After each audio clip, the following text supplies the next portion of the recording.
All right, welcome back to another episode of Cameo with Nevin Webster. Not often do I scrap an episode to actually reschedule it, but our conversation was interesting enough. We just needed a change of venue for a more light conversation.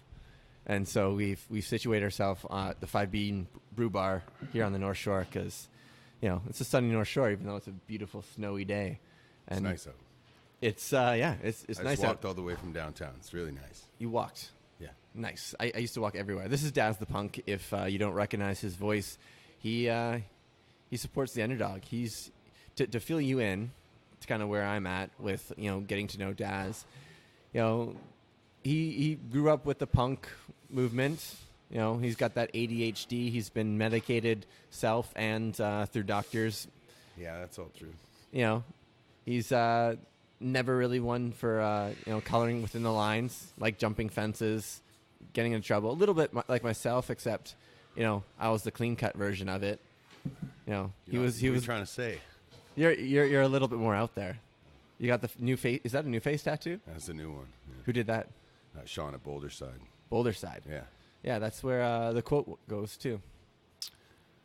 Yeah, he's really good.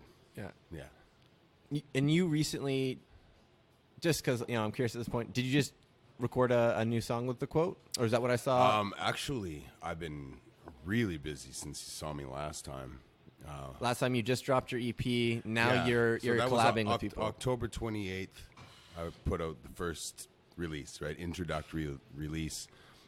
And then because Lex Plexus needed a break from yours truly, it's all good. Happens. Everybody needs a break from me. Yeah, so. You got to take some time. Anyways, he's doing his own thing. He's got lots of projects going on. And anyways, I started working with some other people, looking for other guys to do beats with and work on songs. And I kind of called upon an old friend of mine from back in the in the old days.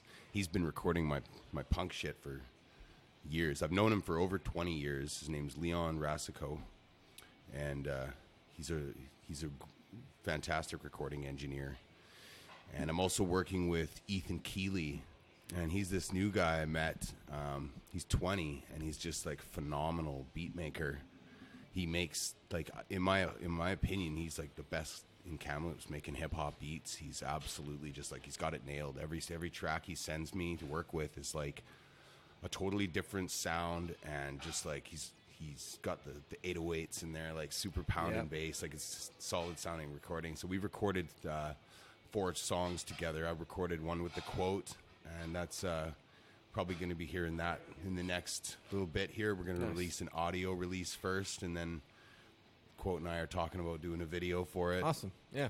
Yeah, and then I got 3 other tracks that I recorded that Ethan sent me 5 beats. When I first met him, I was like, dude, your shit's fucking awesome. Send me your beats, and I'll write some songs for you or whatever. And so basically he sent me 5 beats right off the hop, and I just started in on it, and I got 3 of those songs are recorded now. One of them already has a video for it. I just recorded yesterday. And then there's, so basically, I got a lot of videos cooking up, and I'm going down to Vancouver to shoot another video with another guy I went to high school with. Oh, nice. Yeah, Ben Dextres. He's in the film industry. He's from Kamloops, and now he lives down there, and he's working in the film industry. And he actually contacted me, and he was saying, he's like, oh, I'm doing a project with 16, and I was thinking, why don't you come down and we'll do a super low budget video and just whatever. And I'm like, okay, fucking It's sweet. crazy, though, how low budget videos are like now an aesthetic. It's a vibe. It's true. But I think he's talking just like super simple, you know? Oh, yeah, totally. Like, the editing can always make things as complex or as, for over sure, the top as you want. Editing's awesome. But it's always audio first anyways. The next 2 videos that are going to be released are actually based off of one take video. Okay. But except there is scenery and things like that cut into it. But the main take is all like a one take thing, so it gets more of like a natural feel to it. It's not like changing a location every 2 seconds, being like, holy fuck, he's in 5 different places at once. Who is this fucking guy? You know? Yeah. No, I'm not. I want to do something more natural. Hip hop, like, I think picked up a lot of elements from like the pop punk scene and like the music video world. You can also see it in like that Red Hot Chili Peppers Californication video? Is that the one where the video game Skater game? Is that the right one? See, I can't remember. I like old Chili Peppers and stuff, but I'm just not a fan of new Chili Peppers. Ever since that Californication shit came out, I was just like, it's just uninteresting. It's on the radio, and it's you hear that fucking song like 50,000 times a day.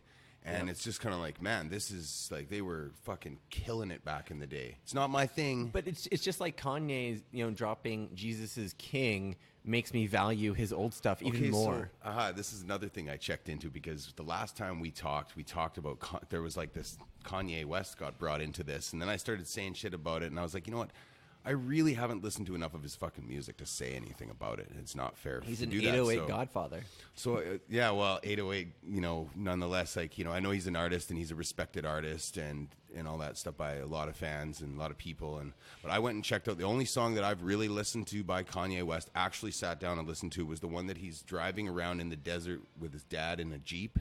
Oh, no, that's like, no. That's the only song that I've listened to. And he's on this big Jesus God trip, premarital sex shit. You got to go back to My Dark and Twisted Fantasy. Is that album. the one with the teddy bear on the front?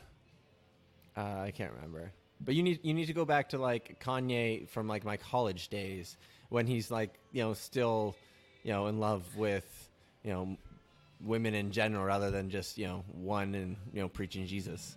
Well, you could do whatever you want. I was thinking about this exact topic on the way here because I knew we'd be talking somehow about Kanye West. You have to I talk bet about he's going to Kanye. I bet he's going to bring up Kanye West. I'm like, well, what do you think about this gospel shit and the premarital sex thing? And I thought about it, and I'm like, I don't care. Well, this is why I'm just like, fuck you, because it's like he's so fucking huge. Now he's on this big Jesus trip telling people how they should live, and he's basing all of that off of a fundamental belief system that I think is just a fucking load of shit. Like, for sure, but it was the most storytelling was the most effective way to teach people the rules of society. Right now, we're at the point where technology can replace religion, but so many people are so entrenched in antiquated ways that they can't understand that it was a technology storytelling. Like, remember Book of Eli? I'm sure when the singularity happens, they'll all be like, it's not going to happen, because think about music, right? Okay. Now, the more music there is out there, right, the more Chili Peppers there are out there, the more you value the pre-Californication days, right? So now, like, punk is exploding again right now because in our freedoms, we're also so forced into labels that punk's then rebelling in its own way.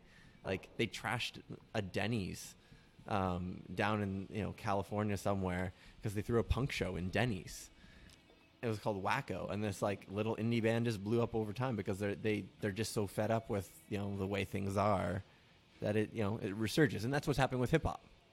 Yeah, well, I think but there's a side of hip hop that I don't necessarily I don't stand with, because there always will be with everything, no matter what it is, for sure. But the side of it about hip hop seems to be a little bit more prominent for me, where there's like, it's like, yeah, okay, it's hip hop, and I'm totally down. Whatever, people do what they got to do, but when you're just when you say shit like it's okay, it's telling people not to have sex before marriage is one thing, but telling people that you're gonna steal their fucking woman, or you're gonna rob them or take their money just because you can and just because you're so cool and like all that kind of shit. Most of the time, it's a fucking front. Most of these guys don't have that kind of balls. But now you got some of them do. Very few do. But now you got like DaBaby though, right? Have you heard of DaBaby? No, I haven't heard DaBaby. I didn't listen to it. So DaBaby's been blowing up the past year, right? And there's just been some allegations that he's been involved in some assaults or some robberies, but they're just allegations still. But he's been blowing up. That kind of controversy isn't the worst, because it actually, in that rap world, it serves the artist more than for example. For sure, but he's always his line is, "I got me a milli, I did it legitly," on his song "Bop on Broadway." Well, he's clearly lying about that, because if he got charged with robbery and assault, then I don't think there's allegations. It's that's just the hip hop world where you don't know assault and robbery. real. Honestly, I mean, I'm not trying to encourage people to go and assault people and go and rob, businesses or or people or whatever, mug people or anything. But when people that are doing those things, they're in that position. A lot of the time, it's because they're forced into that position because, like, literally, Totally. they feel like they have no other options, and it's easy for us to go, well, there's always other options, and have this way of looking at it. Oh, there's always a choice, and there is always a choice, but not a lot of people not a lot of people are, you know, thinking about that when they're in a desperate situation, Totally. or when somebody's threatening them and they need to stand up and show everybody that they're not allowed to be fucked with, and they got to punch somebody out. Like, that shit's real, and that shit to me is fine, because it's like, you know what, sometimes people need to get punched in the face, you know what I mean? So, yeah, well, sometimes you need to get leveled with. It's like, I'm never surprised when someone has a gun. Like, I don't care who you are. I'm never surprised if I see someone and they say they have a gun. I just wonder why they think they need a gun. Just like last time we got together, you saw someone with like a big old... Oh, yeah, no, in front of the 7-Eleven downtown on 6th. It's always by 7-Eleven. Well, you know, and, well, out in the open that I've seen in this town, like, yeah, so out in the open, like, you've been seeing, you know, we've seen way more of an increase of, like, all kinds of weird shit going on, especially downtown, you know what I mean? I think, though, like, that's just happening because of distribution, and there's always ways to, like, fix the distribution. Right, I'm very excited. What do you mean, drug distribution? I think drug distribution is a great way to, like, explain, you know, the mental health issue, right? Like, it's...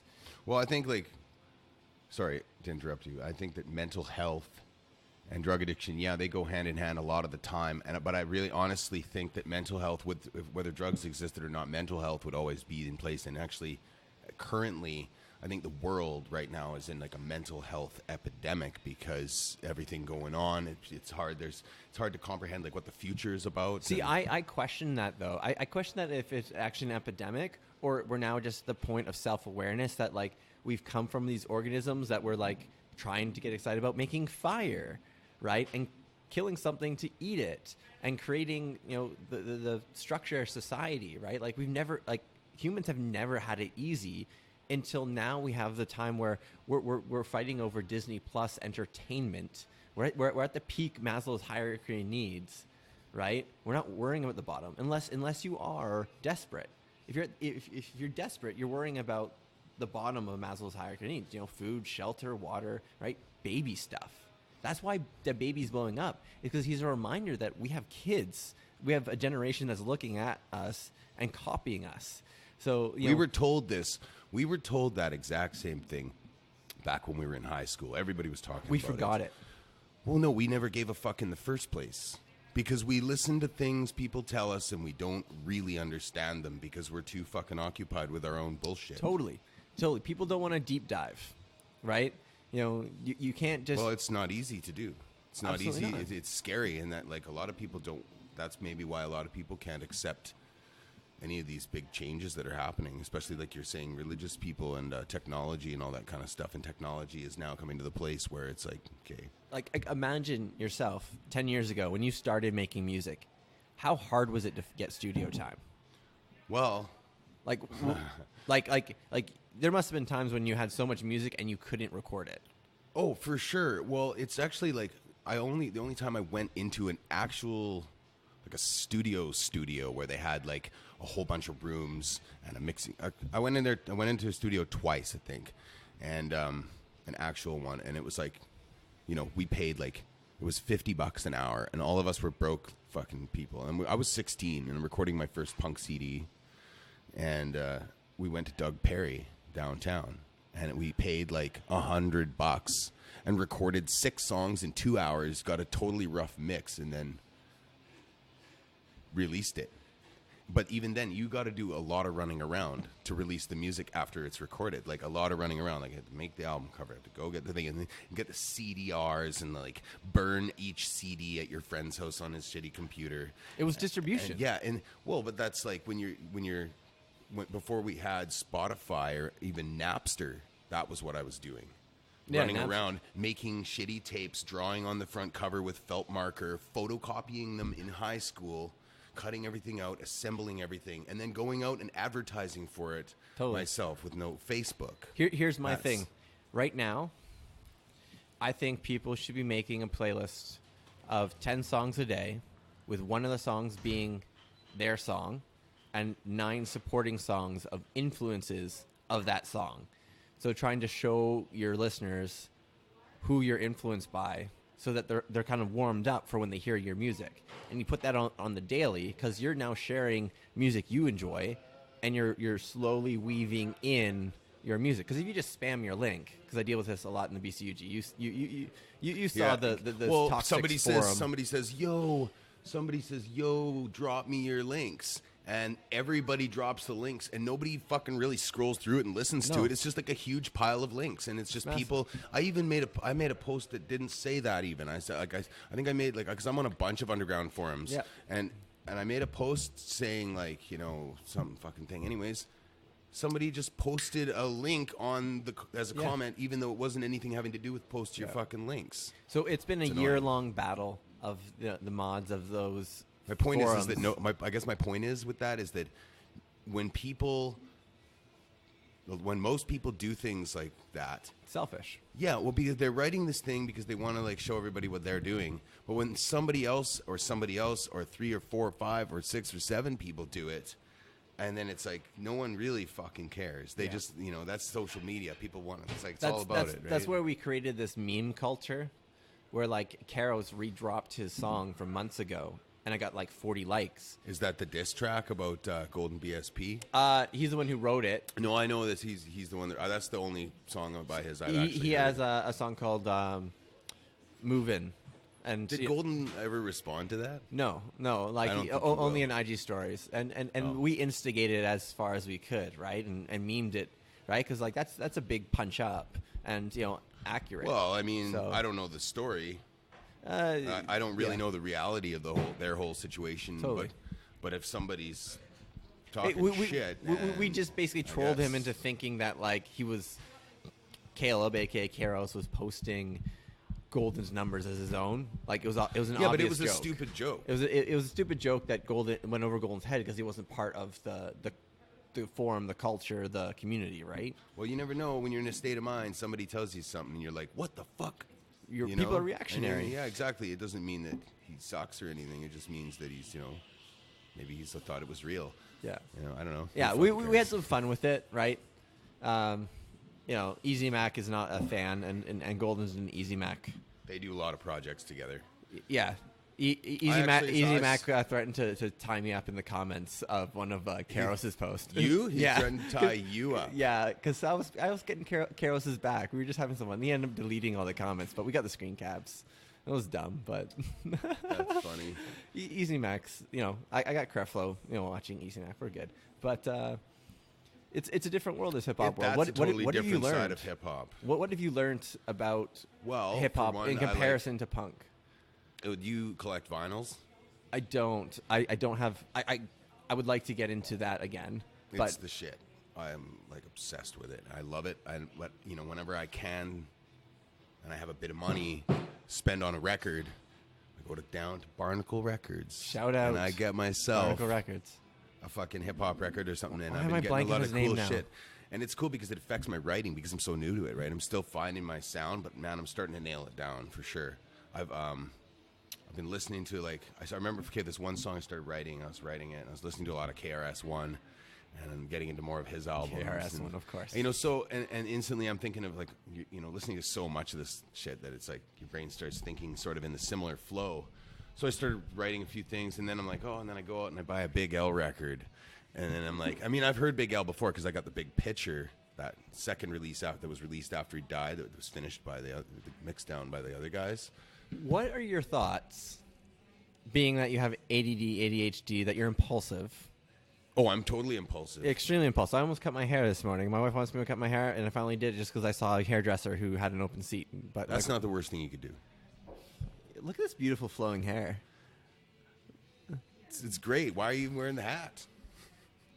It's a statement. You should know about statements and branding and logo. It's all good. It's all good, man. But I'm just fucking with you. Oh, I know you are. It looks great. Oh, yeah. No, she wants me to look like the day that we got married. All right, she wants that clean cut fellow, not the dirt bag who had to get his hair cut to get a first date. Yeah, but she's got to learn to love that dirt bag because the older you get, the worse you're going to look. Oh, fair point.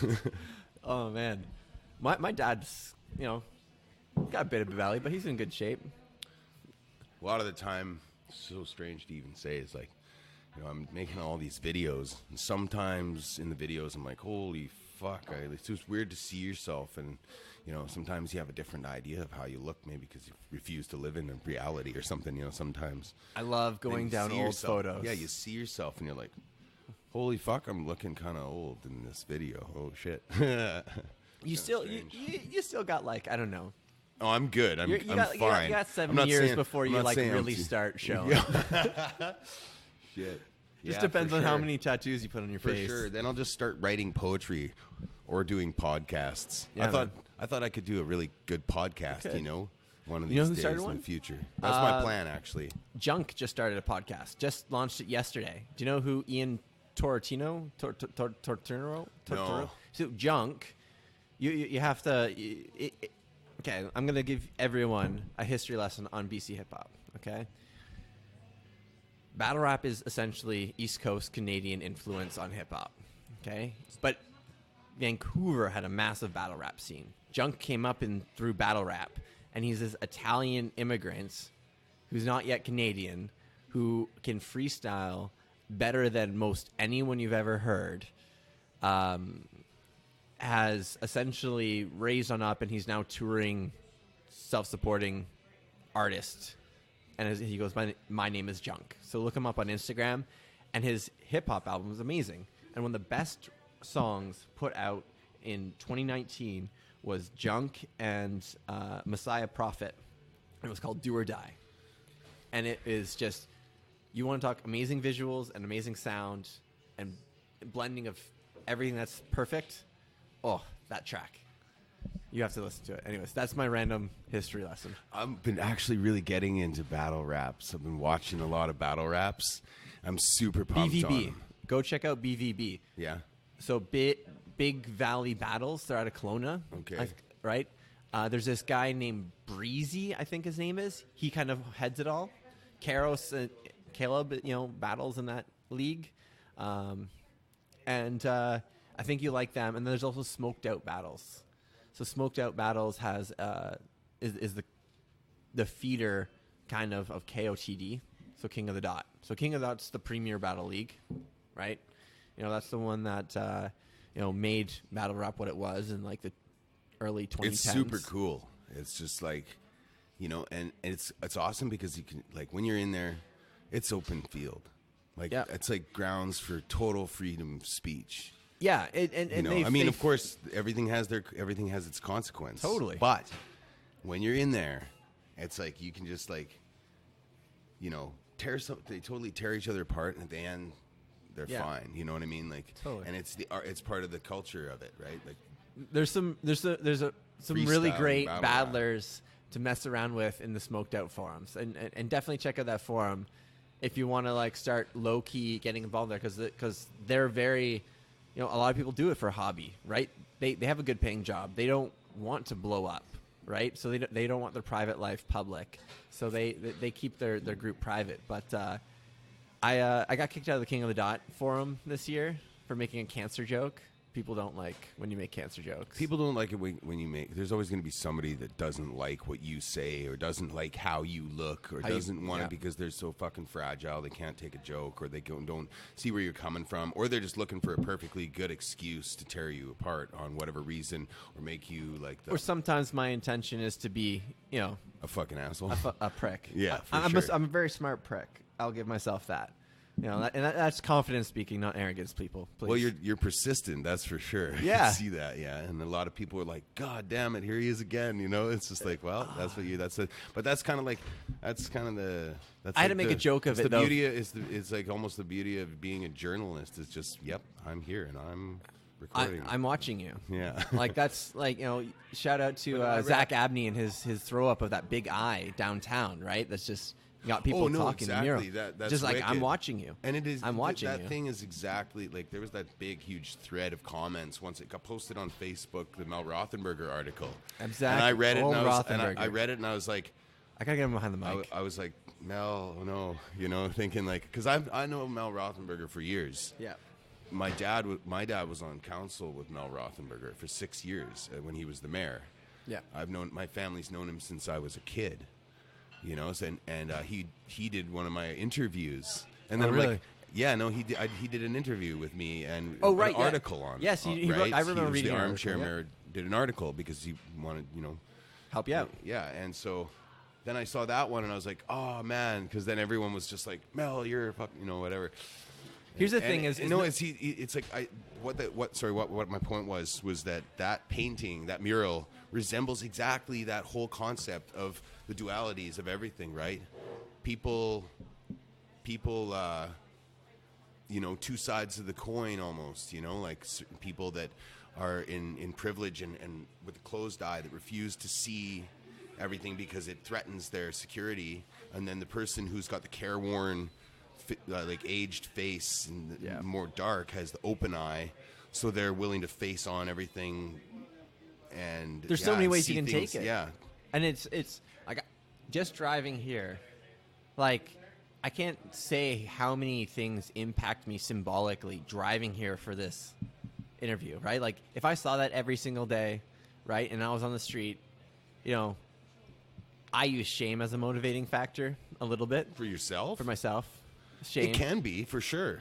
you know, Where you're like, fuck, I can't even believe I've been doing this, and then you fucking do a bunch of push-ups or something. yeah. See, well, I make you know, I dig myself into a hole to, you know, dig myself out again, you know, and I think that's like, you know, having someone watch you all the time, right, and have that thought in the back of your head. You know, that's the same as religion. Now, right? is that you basing your own, you're shaming yourself based off of your own criticism and your own feelings about your own actions or the things that you do or the person you are? Or is it based on the way that other people, their standards of you being successful? Or so it's either one or the other. I play with that. I will never ever say yes.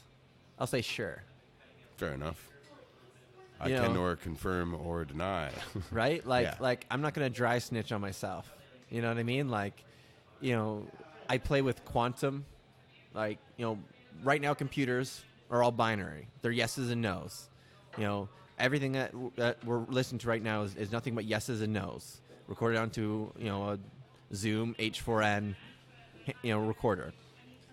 But once quantum comes, it can be yes, no, and both. Or variations of yes and no, right? And it's hard. So for it becomes more of a spectrum at that point.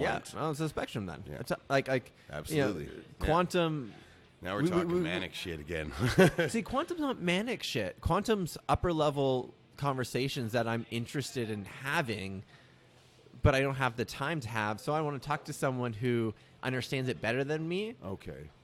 to level with me. Yeah. So then I can understand it, right? And then I can translate it to other people. Do you find that most people are not on that level? Absolutely. Yeah. Most people are at a level where, you know, they see a box of Cheerios and they see food, and I see the yellow. Then again, that reminds you to eat. Then again, having that being like, yeah, it's like nobody. I don't know. From what I see, I'm just trying to be a little bit critical of that from my own perspective. Is that when you say right now things are about yeses and nos, everything we know now, but when quantum comes, there's going to be more of a spectrum, and that's you're in a place where you're like doing the quantum right now. Like God exists and doesn't exist in my head. Okay, but besides that is like, you know, you're at this quantum stage or whatever. I'm not sure entirely what that means, but I'm the highest in the room. That's what I'm saying. I'm is always that stoned. Thinking that though, like in that way, is kind of like it's not, in my opinion, a good thing to think about. Like a good way of thinking, because then you automatically think that there is nothing left to be learned. Sure. From other people, and everything's a teacher. Like you can't say that I'm above everything. Absolutely. Because there's a whole world of shit out there you haven't seen. You know what I mean? And that comes from. And that's where the eye comes in again, right? You only see what's within your perspective, right? It's true, but you know, you like I can get really easily depressed if I think that I'm like, fuck, nobody can understand me. Nobody understands me. I'm on my own today because I can't seem to get, there's nobody around that will understand, but it's you thinking that no one else will understand you, and then no one will want to connect with you because you're projecting that. Absolutely. You know? It's a catch-22, right? You meme yourself into it and you meme yourself out of it. And there's times when I want people to understand me, and there's times that I want people to reflect on themselves of judging why I'm posting and what my intention is. Yeah. Right. And so I've found my crew, right? My close circle. I found them, and I deal with them directly, and they get to communicate with me how they want to communicate. I totally see You know where what I mean? I totally see where you're coming from. I just like having a circle of friends is like tight crew is so valuable, But I spend a lot of time alone. Sure. And it's because everyone's super busy with their lives, running around doing all this stuff, and I'm focused on what I'm doing. I spend a lot of time alone. So I learned to have to deal with my own shit. I get really scared sometimes about the world, you know what I mean? And I have to deal. I've learned to face that, and this idea of self-suffering and all this stuff used to really bother me. Yeah. Only because I was surrounded by so many people that had my back and gave me so much comfort and kept me this. But suffering is my salvation, because you know what I mean? It's it puts me in a position where it's I'm going to go into the darkest places, and I'm going to come back with unconscious, subconscious knowledge, and I'm going to use that through my art, and I'm going to use that to help other people. As far as when you think that you're on a higher plane, or you think you're doing something, you think you're doing everything right, or you think that whatever else, you're just almost in reality the opposite of that, and you actually have more questions than you're letting on that you have. Neophyte. It is the word that just. I'm not a new ager or anything, but I've been around the block a few times enough to know that I've gotten nowhere feeling like no one understands me and no one this and that, because there's a lot of people that maybe they don't even have to talk to you for you to understand what their message is to you, whether they open their mouth or not. No one understand you would be accurate pre-internet. Now you can find people in a forum, and you can find that one person who understands you. And now you have a peer network. You're peer-to-peer. P2P, LimeWire, Napster. I think I'm more talking on an intimate level and not outside of the internet. The internet is the internet is just what it's basically like the technological persona for each person, because Correct. A persona, I'm coming from Jungian philosophy here. A persona is a bridge between your reality that you live in now and this simulation that we're in now, and your spiritual unconscious, your personal unconscious, the thing that's inside you that's witnessing everything outside, that is listening to the voice that is speaking, that is seeing the things that you're seeing, that is feeling those feelings. There's something inside you that is actually witnessing all of that. That's what that is. So your persona is that. So your internet is you design your persona to make sense of your reality in this simulation. So when you're on the internet, you design a persona on the internet to make sense of that simulation. All it is another world, another simulation that you exist in, that you create your profile, you create your image, you create your posts, you create who you are. And it's almost worse because it's like driving in a car. People drive in a car and they drive down the street. Slow down. Somebody cuts them off, and then no. Somebody cuts them off. Quiet down. Just a little. I'm getting all excited. Yeah, here. I know. I recognize it myself. Somebody cuts them off, and then they flip them off out the window, and they roll the window down, and they call them all sorts of names out the window, and then they close the window and they drive away, and that's it. And it's so easy for them to do that because they're on the other side of a glass screen. For sure. And so when people are on the internet, they'll say things and do things and hate on people because they can present their persona on that simulation as an anonymous thing. Now let me jump you ahead a little bit, right? Because I just bought a Fitbit, right? I'm going to gamify my actions, right? I'm going to set my reminders. Just like a drop of coffee in here. I'm going to set my reminders to make coffee in the up. morning, right? I'm going to set my reminders to eat breakfast because, I don't think I ate breakfast this morning, right? Because I forgot, right? We're going to be at the point where once you talked about singularity, but earlier, I'm not sure we were recording, but once we are at the point where we don't need to look at our phones, right? It's going to be in our glasses. It's going to be straight into our brains, right? Then we can start focusing on people again. What's actually in front of us, right? Because it's going to be integrated. So right now, the North Shore, right? If you went back to my history class, we would be talking about gentrification. Grade 11 geography class, I think it was, but I would get out to go to like a Dare ripoff program, which just meant hanging out with my dirtbag emo friends. But they would say gentrification's happening in North Shore. That's not what's happening. It's integration. You're seeing the lower income houses working with the upper level, fancier, stuff, right? Like you look at my outfit, I'm wearing a pea coat, but I'm also still wearing my dirtbag favorite sweater. Well, I think that just because there's brand new buildings happening, it's like, yeah, okay, you could call it gentrification, but I think gentrification means more when an area starts getting a lot of business attention and it pushes out the people that reside within it. For example, Strathcona in East Vancouver, right? I lived there for a while. That's where it's interesting right now, though, right? And you look, they're not doing that. There is lower income stuff, and people have issues with that, of course, right? And so far, there hasn't been, as far as I can perceive, too much issues, right? Like, it's a slow thing. You see the plan happening, right? You can look at the Innovation Center just across the road there, right? Like, that whole thing's going to have, like, a little amphitheater thing. There's going to be living stuff. We have Bright Eye across, like, even just Bright Eye. Like, we want to talk about the eyes of being bright-eyed, bushy-tailed, and the eye of stuff like that's amazing branding, right? But what's right next to it is, it's housing, right? Down the road, you got more housing. Like, it is happening. It's just slow. I think people need to talk more about haggle and the replacing of institutions than actually, like, just fighting about my side versus your side, because institutions need to be replaced. Let's go back to the singularity. I'm super stoked on that topic. What do you think that you said that that's not going to happen or something?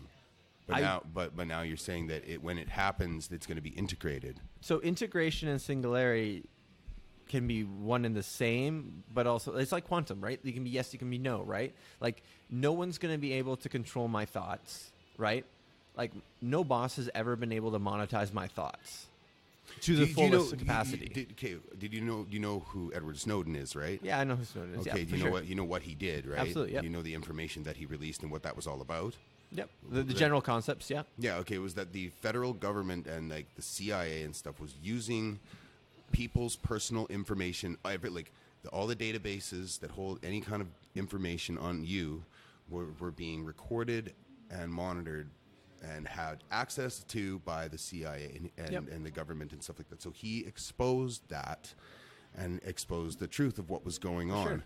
And so all of this stuff, your phone is on the table. We're recording this. We're going to post this stuff. So all of these crazy ideas that we have are going to be stored somewhere in a database. Sure. And doesn't scare me one bit. No, that's fine. It's not about like that it's scary. It's just about that's kind of what they were doing. Sure. But so when it gets to that point, when they have AI that is like 1,000 times more powerful than the human mind, and can think faster and do things better and stuff like that, all of that stuff is going to be a part of that computer mind, that singularity. Whatever it is going to be so hyper intelligent and self-aware that it's going to know everything we said. It's going to know everything that you do, and then by this time, all these cameras and stuff like that, it's going to be like more crazy than a sonar radar, and they're going to pick up everything every place you're walking, and everyone's going to have it, or there's going to be a chip in your skin, or you're going to be a cyborg. All this stuff is really not like. Here's a question. Then they'll be able to control you. Would you give up not working 40 hours a week if you could just rap 40 hours a week? I did. You did? I quit my job. You quit your job. Congratulations. I quit my job so I could do music full time, and that's what I've been doing. I do side jobs here and there. I got one starting up tomorrow. Nice. Because I do masonry. It's a trade, and like, I know I owe a lot to my old boss for teaching me as much as he did, because it's like, now I could do a job once in a while, but my main focus now is rapping. But and you music. Jumped into it. Yeah. Congratulations. That's terrifying and amazing. Yeah. You jumped into rapping. You went full on what you want to do, right? But here's the question. Would you give up certain freedoms? Would you take a chip in your hand, right, if you could snowboard every single day because you love snowboarding? No, I don't love snowboarding. For the record. If you love snowboarding, because cool. I tried to use rapping in your case. Okay, yeah. Right? And would I give up rapping if what? Or if I could rap every day? So for me... No, when it comes to like giving up my freedom, I'm not going to... You're not giving up freedom, though. Say the question again. You're either giving up freedom or you're gaining freedom, okay? So if you're removing debt or the need of money or the worrying about food. If you're not worried about the bottom of Maslow's hierarchy of needs, you can focus on the top, right? For me, right, I had the resources as a kid to learn a lot of skills that are now applicable today, right? But if I learned the skills that they wanted me to learn and they didn't put me in special classes, right? And I barely just learned, 2 + 2, right? I wouldn't be probably bagging groceries. I understand my privilege, right? But since I know how to automate stuff or how to make connections to make things more efficient, it gives me freedom to now do stuff. For example, this podcasting setup is 100% well thought out and designed for my purposes at a low budget and efficiency. I paid more money to be faster, but I paid less money than I should have. I do it in a coffee shop for other reasons, right? Am I gaining freedom or am I restricting myself? They're the same thing. It's Schrodinger's cat. Okay, I have to ask you again though. I need you to specify what the question was again, because I'm understanding what you're saying, but I lost the question. Would you give up certain freedoms, like the government always knowing where you are, right? That's not a freedom. What's that? That's not a freedom. What's not a freedom? The government knowing where I am. That's like you. Like, okay, you're talking about, like, I'm talking about Fitbits. You're talking about chip in the arm, right? I would take a chip in the arm if I never had to carry keys ever again. Straight up. I would not. I would. I believe that hard work builds character as well as teaches you a lot of things, Hard work at what, though? Hard work at whatever it is that you want to do, whatever it is that you're passionate about, I don't want to do chores or whatever. But if you understand that hard work will pay off, you don't want to clean the toilet, then get a different job. No, I don't want to clean the toilet. I want to make the money to hire someone to clean the toilet. Yeah, but then somebody else has to clean the toilet. You think they want to clean the toilet? Maybe they love cleaning toilets. Maybe they do, but if that's their passion, then I encourage that. That's not my point. My point is I believe that I've worked for everything that I've got. Yeah, for sure. I'm not discounting that. I'm not saying you are. Let me talk for a second, okay? So I believe that hard work does pay off on whatever, if you feel that it pays off. A lot of people want to just never work again, and whatever work is to them clearly means that they don't like what they're doing. For sure. But if they like what they're doing, whatever, maybe they want to do it. But hard work doing... Pause. So if they can't find what they love to do, what do you do? If they can't find what they love to do, I don't know. If they don't know what they love, okay, how do you fix it? For one, you can't do anything about it unless they seek their help. For sure. Right? And for two, if they do seek it out, or if somebody sees that they're showing signs that they don't know what to do and they're confused or that they're lost or whatever, maybe if those people are concerned, actually, they'll go up to that person, ask them how they're feeling, figure out how they're doing, what's wrong with you, and maybe they could help you. And hey, why don't you? What are you passionate about? Ask them if you really care. Now pause. Sorry, I'm going to do this because you do it. You're on the right track. What if you don't have someone to talk to figure out what you're passionate about? I go, let's take their Facebook account, let's dump that data, and let's see what the data says their hobbies are. I'm actually against that. You're against that? I'm against that because that's the same. To me, in my mind, that's the same thing as when they had iBaby. They advertised it on CBC News on TV, the iBaby app.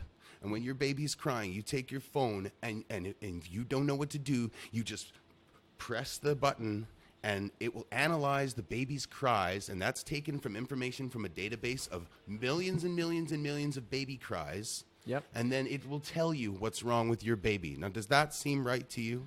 Do you think in a quantum world, you should remove the freedom of someone who has that question from getting it answered? No, I'm just saying that if you can't find the answers, I don't really believe that a computer is going to tell you the right answer. Is it really freedom if you can't get access to education to decide if you want to take that route or not? No, but it's also the response. Like when you're talking about education and stuff like that, that's also a societal thing. Absolutely. That's not like it's like whether you're in school or not, you're going to learn things. And if you want to choose a certain path of education, which is school, then that's a societal thing. Okay. And if people don't have the resources, it's up to the society to help them with those things. That's where blockchain comes in. So blockchain is going to distribute education in a whole new way that we're having trouble comprehending right now. Everything's about distribution, right? There are children in Africa who are making TikTok videos of them talking about Google. Children in Africa who were given these 1 laptops per child things, and within a week they hacked them because there was restrictions on them and they didn't want restrictions. Like, if you look at Africa, they went from having no cell towers to having cell towers everywhere. They completely skipped landline technology. The reason why our cell phone bills in Canada are so high is because we paid for landlines. We went through the progression. The rest of the world gets to jump on the backs of the innovation. I don't know if they're really getting the good end of that stick. That's a deeper question. No, but it applies because it's like all of those third world countries, you know what? If wireless communication is like going to help them get ahead, then fuck it, give it to them. Absolutely. They skipped debit cards in some place in Africa, and you text money. They had e-transfer basically before we had SMS e-transfer. Most of these countries we're referring to, especially Africa, have like they're all on like the worst end of the stick because I keep saying there's no stick, but anyways. But their cell phone plans are cheap. Fuck it, they need cheap cell phone plans, and they're third world valuable. countries. Most of these places we're talking about are like third world. That's super valuable though, because now you have some child who maybe in school can't get to school, can't walk 5 miles to school, can have a cell phone on YouTube teach himself. Right? We're at this point where people are forgetting where we came from, and they're looking backwards. Okay, yeah, you do have a point. Also, unless they actually apply that knowledge to the reality that they live in, then that means it's useless. We only need that 1% to understand how to do it and how to find them. And I know actively there's people creating technology to find them. Kind of like X-Men, like when the main character in the wheelchair, what's his name? Professor X? Goes into How could you forget his name? Come on, man. He's just a bald-headed dude, man. My wife, more than a bald-headed My wife never saw the movie, he's so we watched it the other day. He could go into your brain and... Well, I was always Wolverine because he was Canadian, man.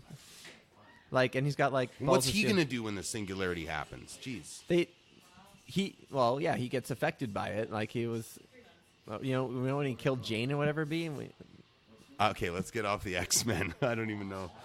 Anyways, I gotta get wrapped up here. I got so much to do. Yeah, it's all good. Hey Daz, where can people find you? The Punk. Daz Tha Punk. I'm lurking in the shadows of downtown. Are you on Instagram yet? What's that? Are you on Instagram yet? I got an Instagram account, but let me tell you, I got a really, really old iPad, and it actually will not let me download apps. That's how old it is. So this is what you gotta do. You gotta reach out to your friends and say, friends, can you post this photo of me using my hashtag Daz Tha Punk? No, I'm getting an iPhone. But if you exist on other people's feeds more than your own, that's when you've made it. Well, for sure. I mean, and I plan on it. I just, I'm not in I'm working really hard at everything. Yeah. I got a lot of new shit coming out. I got a bunch of stuff I'm working on with 2 different guys, and one of them is a concept EP. It's 4 tracks. It's called Surveillance. Cool. And it's about how surveillance capitalism ties into the war system we live in.